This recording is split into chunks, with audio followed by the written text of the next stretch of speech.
an Army Air Force base in Arizona, women mechanics learn to service the big bombers, receive expert instruction in every phase of aircraft maintenance. A plane named in their honor gets a thorough going over by the air WACs, as they're called.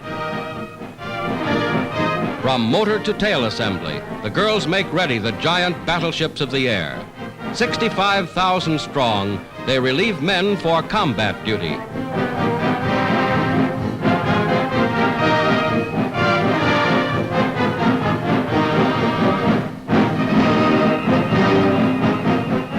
Today, the WACs are serving with the armed forces in every major theater of war.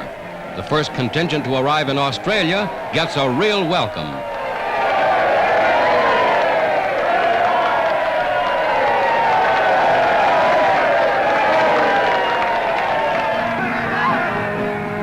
Reporting for duty half a world away from home, these United States Army women are making a vital contribution to the cause of the United Nations.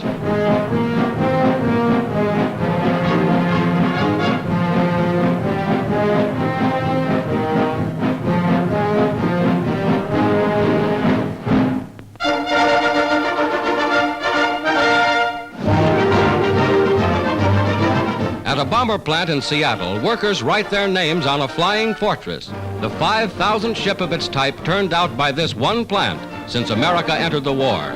Many other plants are also building these ships. 5,000 since Pearl Harbor, a graphic indication of the vast bomber production of the United States.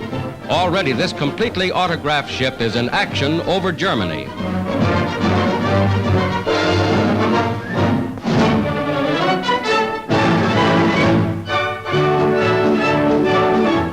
Somewhere in England, Army Signal Corps cameramen await the order to go into action with General Eisenhower's Forces of Liberation. Aboard ship, Navy cameramen are stationed to photograph the part the fleet will play in the coming action.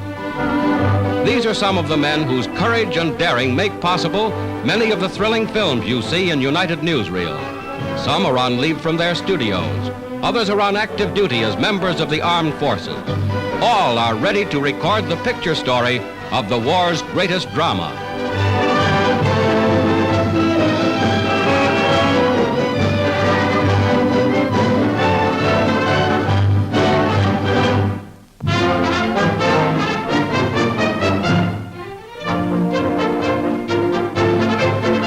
In Washington, D.C., 2 American air aces held a reunion with their families. Captain John Godfrey, shown here with mother and father, shot down 29 Nazi planes. Captain Don Gentili's score of 30 Nazi ships downed makes him the leading American ace of the European theater. Home for Captain Gentili is Piqua, Ohio. Population 20,000.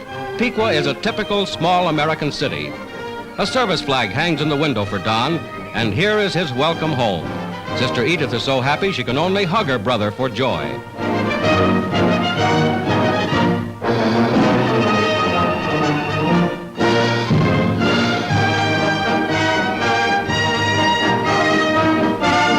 Father and Mother Gentili, patriotic Americans of Italian ancestry, are justly proud of their son, for he wears the Distinguished Service Cross awarded him by General Eisenhower. Right now it's Mother's turn, the most important welcome of all.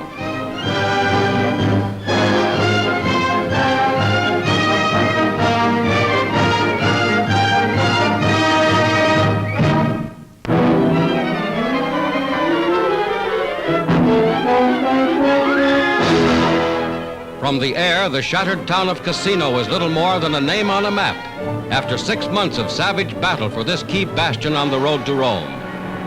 Now Allied bombers strike deep behind Nazi lines, confusing the enemy's transport and foreshadowing a new Allied drive. North of Rome, bombs hit 2 important bridges.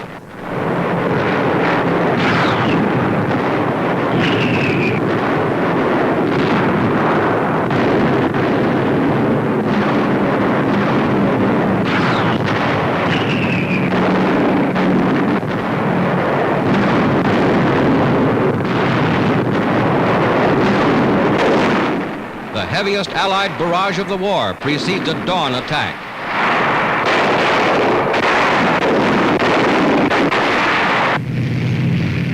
British motorized forces plunge forward in the final battle for Cassino.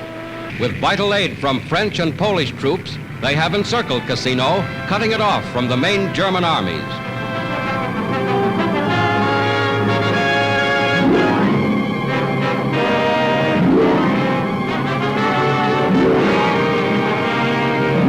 The whole Cassino sector is spotted with bomb and shell craters, testifying to the fury of the action in this embattled area.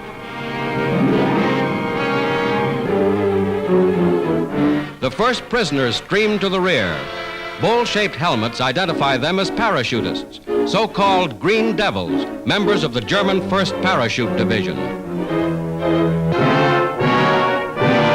Along Italy's west coast, near Gaeta, where the bulk of the Fifth Army has been suddenly shifted, a second phase of the campaign flares into action.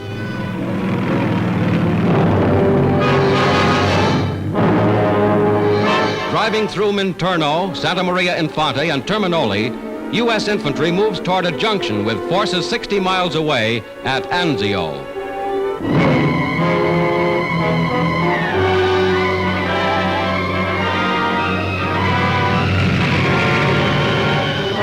Castelforte, between Cassino and the sea, is captured by French units. In the most important action in which these men of fighting France have yet participated, they have made a brilliant record.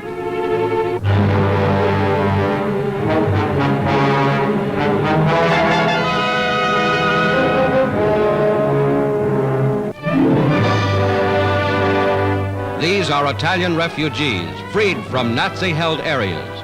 In their faces is graphically written the grim effects of fascist rule and years of war. American and Allied troops do what they can to aid them.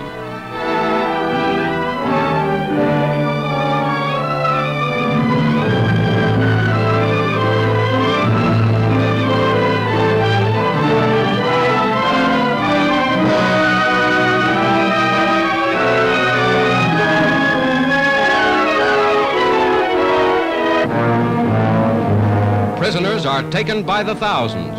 More than 12,000 were captured in the first 2 weeks. Numbed and shocked by the fury of the Allied attack, they show plainly the strain of battle. These Nazis bear unmistakably the mark of utter defeat.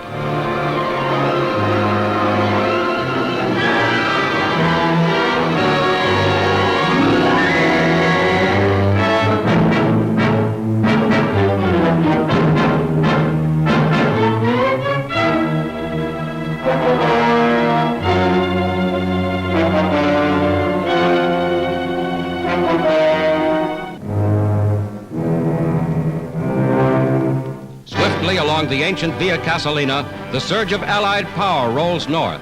Whether the Nazis retreat further or choose to stand and fight, the enemy has taken his worst defeat in the entire Italian campaign.